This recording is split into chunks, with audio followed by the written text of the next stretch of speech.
90-იან წლებში მოხდა. ახალგაზრდა წყვილი ტყეში წავიდა, რათა ქალაქის ხმაურისაგან თავი დაეღწიათ.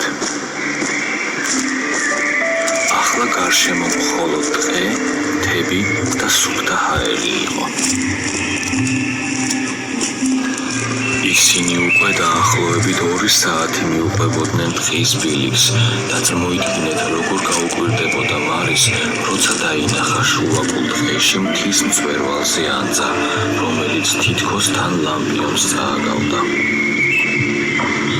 მან ეგრევე ტომს დაუძახა, რათა მასაც დაენახა, მაგრამ როცა ის მოტრიალდა, ვერაფერი მსგავსი ვერ შეამჩნია. არანაირი ანძა, არანაირი ცივილიზაციის ნიშანწყალი. ცოტა ხნიანი შეჩერების შემდეგ მათ გზა გააგრძელეს.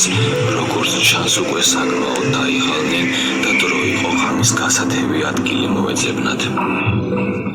წაიხემსეს და დასაძინებლად დაწვნენ. ხმაურიანი ქალაქის შემდეგ ტყის სიჩუმე რაღაც ფანტასტიკურ სიამოვნებას გვრიდათ. ჭრიჭინების ხმაური, ფოთლების შრიალი და ზოგადად ღამის ტყის ხმები საერთოდ არ უშლიდათ ხელს. პირიქით, ეს ყველაფერი სიამოვნებასაც კი გვრიდათ. ამ დროს სიჩუმეში რაღაც ხმა გაიგონეს, რომელიც რადიო მიღების ან გამაძლიერებლის ხმას გავდა.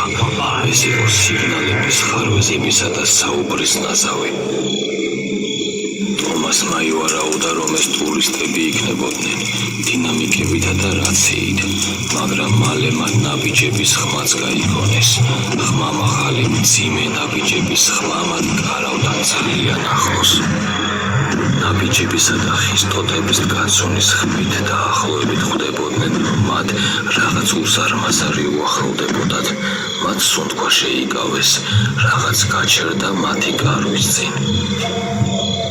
უეცრად უზარმაზარი წყობის ფერიხები გამოჩნდა და პირდაპირ მარის ფეხისკენ წავიდა. იმავე წამს ის კარვიდან გაადგილეს და ტყის სიბნელეში გაუჩინარდა. ტომასი თავიდან ვერ მიხვდა რა მოხდა. ყველაფერი ძალიან სწრაფად განვითარდა. ის ეძახდა მარის და კარვიდან იყურებოდა, მაგრამ ვერაფერს ხედავდა ტყის სიბნელეში. პატარა ფანრის განათება ახლომდებარე ხეებსაც კი ვერ წვდებოდა ნორმალურად. უეცრად მან რაღაც შეამჩნია. ეს ხე არ იყო.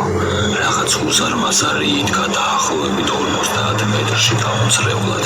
შემდეგ კი სწრაფად გაიქცა მის მხარეს.